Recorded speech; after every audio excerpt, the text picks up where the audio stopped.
നമ്മുടെ മദ്രസകളിലൂടെ, നമ്മുടെ ദർസുകളിലൂടെ, നമ്മുടെ സ്ഥാപനങ്ങളിലൂടെ, നമ്മുടെ പ്രഭാഷണങ്ങളിലൂടെ, നമ്മുടെ രചനകളിലൂടെ, ഏതെല്ലാം തലങ്ങളിലൂടെയാണ് ഈ ബിദ്അഈ ആശയങ്ങൾ തുഴഞ്ഞു കയറുന്നതെങ്കിൽ അതിനെ കൃത്യമായി പ്രതിരോധിക്കേണ്ട ഉത്തരവാദിത്വം ഒന്നുണ്ട്.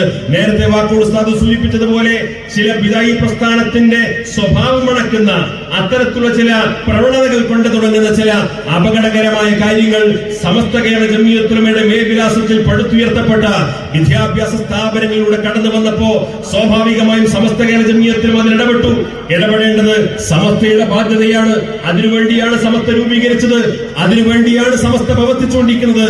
സമസ്തയുടെ മേൽവിലാസത്തിൽ നടന്നുകൊണ്ടിരിക്കുന്ന സ്ഥാപനങ്ങളിൽ അത്തരത്തിലുള്ള ആശയത്തിന്റെ ലാഞ്ചന പോലും ഉണ്ടായിക്കഴിഞ്ഞാൽ സ്വാഭാവികമായും സമസ്ത അതിൽ ഇടപെടും. സ്വാഭാവികമായും അത്തരത്തിലുള്ള ചില തീരുമാനങ്ങളിലേക്ക് ഈ മഹത്തായ പ്രസ്ഥാനത്തിന് കടന്നു വരേണ്ടി വന്നു. നമുക്കറിയാം, CAC-യുമായി ബന്ധപ്പെട്ട വിഷയം വിശദമായിട്ട് ഇവിടെ പറഞ്ഞു. ഞാൻ ഇവിടെ പറയാത്ത അതിന്റെ മറ്റൊരു കാര്യം 5 മിനിറ്റ് കൊണ്ട് പറഞ്ഞുകൊണ്ട് അവസാനിപ്പിക്കാം. നമ്മൾ അറിയേണ്ടത്, ആ സംവിധാനം തുടങ്ങുന്ന കാലത്ത്, വർഷങ്ങൾക്ക് മുമ്പ് ആ സംവിധാനം തുടങ്ങുന്ന കാലത്ത് അന്നത്തെ പത്രകോളങ്ങളിൽ അതുമായി ബന്ധപ്പെട്ട പരസ്യവാചകം ഉണ്ടായിരുന്നു. ആ പരസ്യത്തിന്റെ ഏറ്റവും മുകളിലത്തെ ക്യാപ്ഷൻ എന്തായിരുന്നു? സമസ്ത കേരള ജംഇയ്യത്തുൽ ഉലമയുടെ കേന്ദ്ര മുശാവറ അംഗീകരിച്ച സിലബസ്. നിങ്ങൾ ആലോചിക്കണം, സമസ്ത കേരള ജംഇയ്യത്തുൽ ഉലമയുടെ കേന്ദ്ര മുശാവറ അംഗീകരിച്ച സിലബസ് എന്ന് പറഞ്ഞുകൊണ്ട് ഒരു വിദ്യാഭ്യാസ സംവിധാനത്തെ പരിചയപ്പെടുത്തിയാൽ അത് വായിക്കുന്ന രക്ഷിതാക്കളും വിദ്യാർത്ഥികളും മഹല്ല് ഭാരവാഹികളും എന്താണ് ചിന്തിക്കുക? ഇത് സമസ്തയുടെ അംഗീകാരമുള്ള സംവിധാനമാണ്, സമസ്തയുടെ മുശാവറ അംഗീകരിച്ച സിലബസ് ആണ്. ഒന്നും സംശയിക്കേണ്ടതില്ല. നമ്മുടെ മക്കളെ അവിടെ കൊണ്ടുപോയി ചേർക്കാം, നമ്മുടെ പള്ളിയിൽ ഉത്ബോധനം നടത്താം. നമ്മുടെ നാട്ടിൽ 10ാം ക്ലാസ് പാസ്സായ പരമാവധി ആൺകുട്ടികളെയും പെൺകുട്ടികളെയും അവിടെ കൊണ്ടുപോയി ചേർക്കാം. കാരണം എന്താണ്? സമസ്തയുടെ മുശാവറ അംഗീകരിച്ച സിലബസ് അനുസരിച്ച് പ്രവർത്തിക്കുന്ന പാഠ്യപദ്ധതിയാണ് എന്ന് മനസ്സിലാക്കിക്കൊണ്ട് ആയിരക്കണക്കിന് വിദ്യാർത്ഥികൾ അവിടെ ചേരാനും വേണ്ടി പോയി. ആയിരക്കണക്കിന് വിദ്യാർത്ഥികൾ ചേർന്നു. സ്വാഭാവികമായും സമസ്തയുടെ തണലിൽ വളരുന്ന, സമസ്തയുടെ മേൽവിലാസത്തിൽ വളരുന്ന, സമസ്തയുടെ പേരിൽ വളരുന്ന ഒരു സംവിധാനമായതുകൊണ്ട് വളരെ പെട്ടെന്ന് ആയിരക്കണക്കിന് വിദ്യാർത്ഥികൾ അവിടെ പഠിക്കാൻ തുടങ്ങുന്നു. സ്ഥാപനങ്ങൾ വളർന്നു വലുതാകുന്നു. പുതിയ പുതിയ ഓഫ് ക്യാമ്പസുകൾ വരുന്നു, ഒരുപാട് ബ്രാഞ്ചുകൾ വരുന്നു.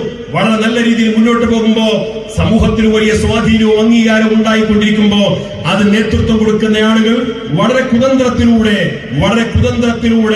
സമസ്ത കേരള ജംഇയ്യത്തുൽ ഉലമക്ക് അതിന്റെ ഭരണപരമായിട്ടോ അക്കാദമികപരമായിട്ടോ ഒരു നിയന്ത്രണവും ഇല്ലാത്ത വിധം ആ അധികാരങ്ങളെല്ലാം വെട്ടിമുറിക്കൊണ്ട് ഒരു സ്വതന്ത്ര ബോഡിയാക്കി മാറ്റാനുള്ള ഗൂഢമായ പദ്ധതി തയ്യാറാക്കി അത് ഘട്ടം ഘട്ടമായി നടപ്പിലാക്കാൻ തുടങ്ങി.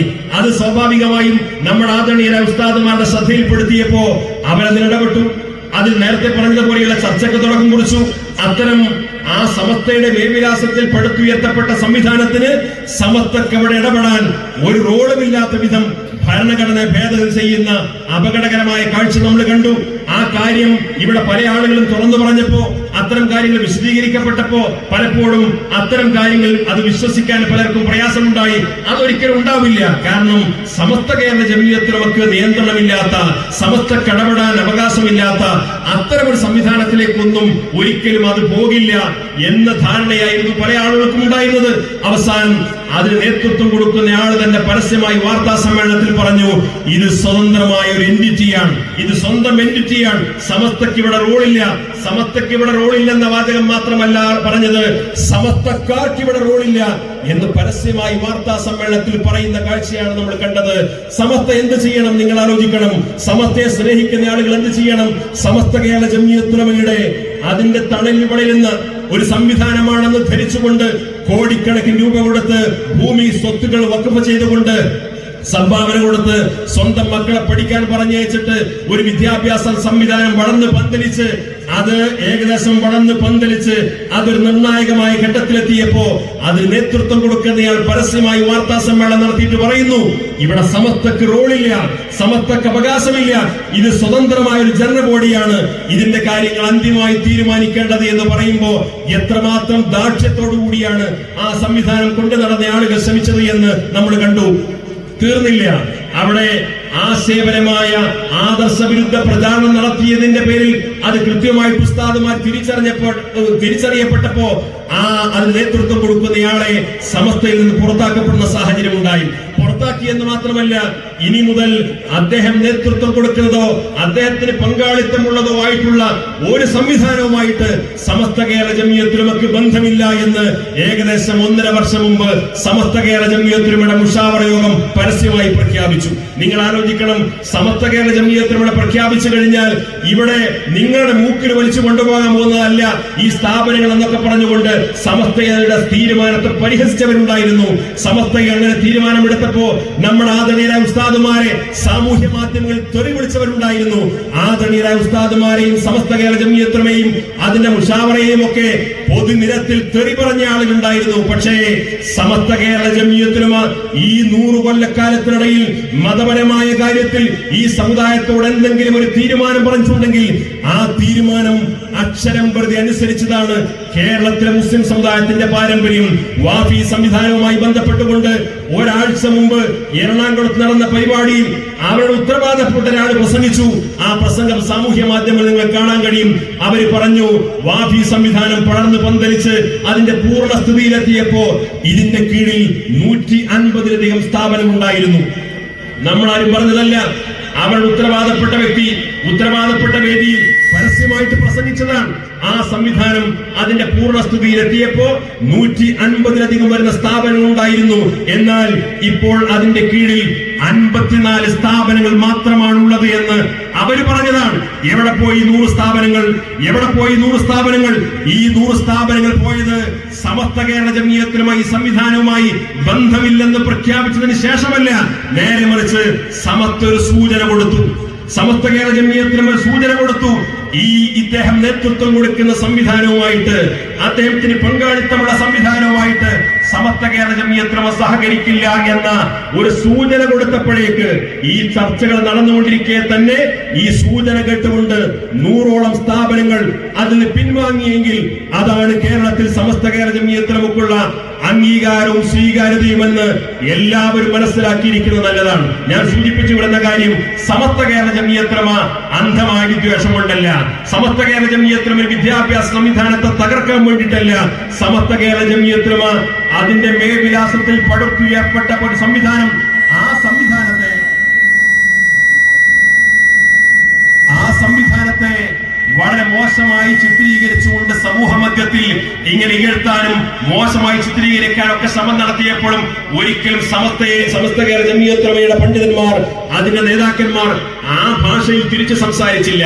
നേരെ മറിച്ച് ഭൂമിയോളം ക്ഷമിച്ചുകൊണ്ട് നിരന്തരമായ ചർച്ചയിലൂടെ ധിക്കാരത്തിന്റെയും ദാർഢ്യത്തിന്റെയും പ്രതികരണങ്ങൾ വന്നപ്പോഴും ഈ സംവിധാനം എങ്ങനെയെങ്കിലും സമസ്ത കേരള ജംഇയ്യത്തുലമയുടെ തണിൽ നിന്നുകൊണ്ട് ഈ സമുദായത്തിന് ഗുണകരമായ അന്തരീക്ഷം സൃഷ്ടിക്കപ്പെടുന്ന രീതിയിൽ മുന്നോട്ട് കൊണ്ടുപോകണമെന്ന നിരന്തരമായ താല്പര്യത്തോടുകൂടി സദുദ്ദേശപൂർവ്വം നിരന്തരമായ പരിശ്രമങ്ങൾ നടത്തി. പക്ഷേ ആ പരിശ്രമങ്ങൾക്കെല്ലാം ഒടുവിൽ ദാർഢ്യത്തോടുകൂടി ധിക്കാരത്തോടുകൂടി സമസ്ത കേരള ജംഇയ്യത്തുലമയെ തള്ളിപ്പറഞ്ഞുകൊണ്ടാണ് ആ വിഭാഗം അതിനോട് സമീപിച്ചത്. അവസാനം സമസ്ത കേരള ജംഇയ്യത്തുലമയുടെ മുഷാവറ യോഗം അന്തിമമായി തീരുമാനം പ്രഖ്യാപിച്ചു. സമസ്ത മുന്നോട്ട് വെച്ച, മധ്യസ്ഥന്മാർ മുന്നോട്ട് വെച്ച ഈ വിഷയം പരിഹരിക്കണമെന്ന് സദുദ്ദേശപൂർവ്വം ഇടപെട്ട മുഴുവൻ ആളുകളും അവിടെ എല്ലാ ശ്രമങ്ങളും പരാജയപ്പെട്ടിരിക്കുന്നു. അവർ പറഞ്ഞ എല്ലാ വ്യവസ്ഥകളും ലംഘിച്ചിരിക്കുന്നു.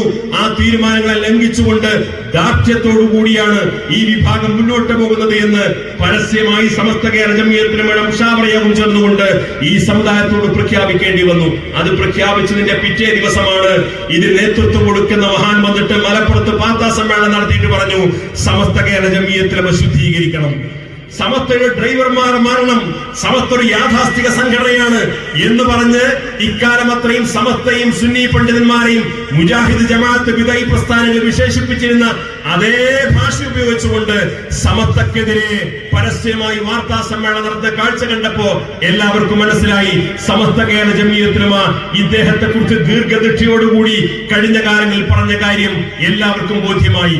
ഇപ്പോൾ എത്തി നിൽക്കുന്നത് സമസ്ത കേരള ജംഇയ്യത്തുലമ ആദരണീയരായ പാണക്കാട് സാദാത്തുക്കൾ, മുസ്ലിം ലീഗിന്റെ സമുന്നതരായ നേതാക്കൾ നിരന്തരമായ ചർച്ച നടത്തി, അത് മധ്യസ്ഥ ശ്രമം നടത്തി, എല്ലാം ശാശ്വതമായി പരിഹരിക്കാനുള്ള പാക്കേജ് തയ്യാറാക്കി. പക്ഷേ ഇതിന് നേതൃത്വം കൊടുക്കുന്ന ആളുകളുടെ നിരന്തരമായ കുതന്ത്രങ്ങളിലൂടെ ദാർഢ്യത്തോടുകൂടി ധിക്കാരപരമായ സമീപനം നടത്തിയിട്ട് അവർ സ്വതന്ത്രമായി മുന്നോട്ട് പോകാനുള്ള ശ്രമമാണ് നടത്തിക്കൊണ്ടിരിക്കുന്നത്. ഇവിടെ ആര് സ്വതന്ത്ര വിദ്യാഭ്യാസ ഏജൻസികൾ നടത്തിയാലും നമുക്ക് കുഴപ്പമില്ല. ഇന്ത്യ രാജ്യമാണ്. ഈ രാജ്യത്തെ ഏത് പൗരന്മാർക്കും ഇവിടെ വിദ്യാഭ്യാസ സ്ഥാപനങ്ങൾ തുടങ്ങാം, നടത്താം. അതൊക്കെ രാജ്യത്തിന്റെ നിയമം അനുസരിച്ചുകൊണ്ട് ആർക്കും എന്ത് സംവിധാനങ്ങളും ചെയ്യാം. പക്ഷേ ഒരു കാര്യം കൃത്യമായി വളരെ ഉത്തരവാദിത്ത ബോധത്തോടുകൂടി പറയുന്നു, ആദരണീയ ഉസ്താദുമാരെ സാക്ഷി നിർത്തിയിട്ട് പറയുന്നു, സമസ്ത കേരള ജംഇയ്യത്തുലമയുടെ പേര് പറഞ്ഞുകൊണ്ട്, സമസ്ത കേരള ജംഇയ്യത്തുലമയുടെ മേൽവിലാസം ഉപയോഗിച്ചുകൊണ്ട് കോടിക്കണക്കിന് രൂപ പിരിച്ചെടുത്തുകൊണ്ട് എവിടെയെങ്കിലും സ്ഥാപനം ഉണ്ടാക്കിയിട്ടുണ്ടെങ്കിൽ, എവിടെയെങ്കിലും ഭൂമി വാങ്ങിയിട്ടുണ്ടെങ്കിൽ, എവിടെയെങ്കിലും വഖഫ് ഭൂമി കയ്യിൽ കൈപ്പറ്റിയിട്ടുണ്ടെങ്കിൽ, എവിടെയെങ്കിലും സ്ഥാപനം നടത്തിക്കൊണ്ടിരിക്കുന്നുണ്ടെങ്കിൽ അത് സമസ്ത കേരള ജംഇയ്യത്തുലമക്ക് ഏതെങ്കിലും നിലയിൽ അവകാശപ്പെട്ടതാണെങ്കിൽ അത്തരം സ്ഥാപനങ്ങളെയും സംവിധാനങ്ങളെയും തിരിച്ചു പിടിക്കാനുള്ള നിരന്തരമായ പോരാട്ടങ്ങൾക്ക് ഇവിടെ സുന്നത്ത് ജമാഅത്തിന്റെ പ്രവർത്തകന്മാർ മുന്നോട്ട് വരുമെന്ന് വളരെ ഉത്തരവാദിത്ത ബോധത്തോടുകൂടി സൂചിപ്പിക്കുകയാണ്. കാളികാവിൽ സംസാരിക്കുന്നത് കൊണ്ട് ഒരു ഉദാഹരണം മാത്രം ഞാൻ സൂചിപ്പിക്കാം. ബഹുമാന്യനായ അടക്കാക്കുണ്ട് ബാപ്പു ഹാജി ഞാൻ ഇവിടെ പരിചയപ്പെടുത്തേണ്ടതില്ല. ആയിരക്കണക്കിന് ആളുകൾക്ക് അവലംബമായിരുന്ന, അത്താണിയായിരുന്ന ആയിരക്കണക്കിന് ആളുകൾക്ക് എല്ലാ അർത്ഥത്തിലും ഒരു മാർഗദർശിയായിരുന്ന ഒരു സാധു മനുഷ്യൻ, നിഷ്കളങ്കനായ മനുഷ്യൻ. അദ്ദേഹമാണ് ഇവിടെയുള്ള ഈ കാളികാവിലെ മാഫി ക്യാമ്പസിന് ആവശ്യമായിട്ടുള്ള ഭൂമി കൈമാറിയതും. ഇന്ന് സ്വതന്ത്രമായി ഇത് ഞങ്ങളുടെ എന്റിറ്റിയാണ്, ഇതിന്റെ അന്തിമ തീരുമാനമെടുക്കേണ്ടത് ഞങ്ങളുടെ സൊസൈറ്റിയാണ്, ഞങ്ങളുടെ ജനബോഡിയാണ്. ഇവിടെ സമസ്തക്ക് റോളില്ലെന്ന് പറയുന്ന ആളുകൾ ആ വഖഫാധാരം ഒന്ന് വായിക്കണം. ആ വഖഫാധാരം നിങ്ങളുടെ മുമ്പിൽ ഞാൻ വായിക്കാൻ പോവാണ്.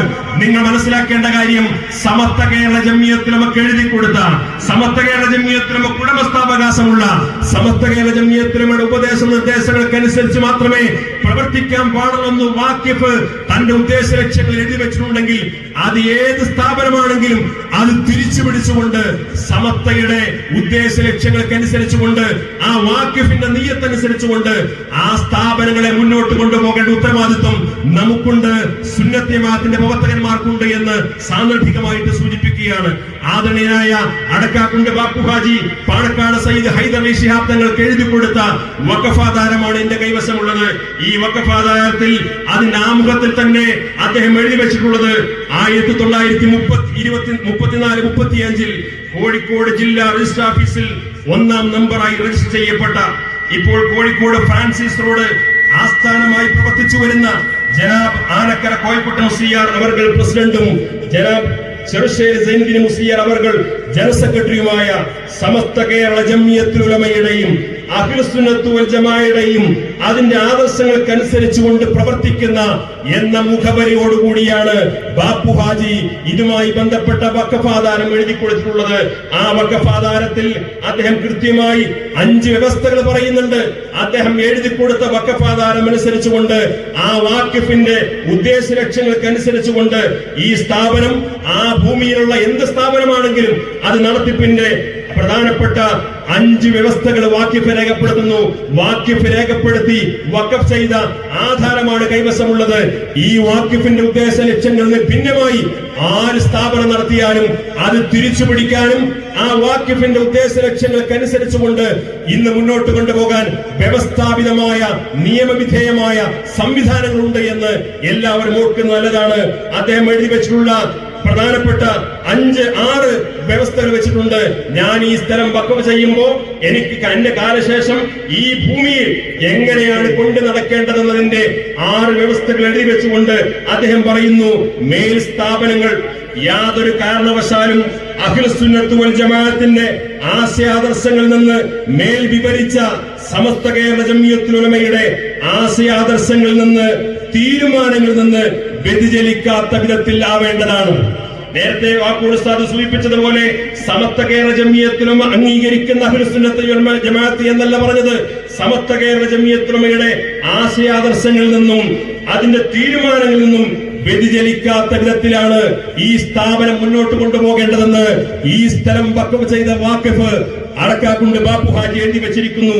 രണ്ടാമതായി എഴുതി വെച്ചിരിക്കുന്നത്, ഈ വ്യവസ്ഥകൾക്ക് ലംഘനം വരുന്ന സാഹചര്യം ഉണ്ടായാൽ മേൽ സമസ്ത മുഷാവറ ഇടപെടുന്നതാണ് എന്ന് ബഹുമാനപ്പെട്ട ബാപ്പു ഹാജി ആ വഖഫ് അദാലത്തിൽ എഴുതി വെച്ചിരിക്കുകയാണ്.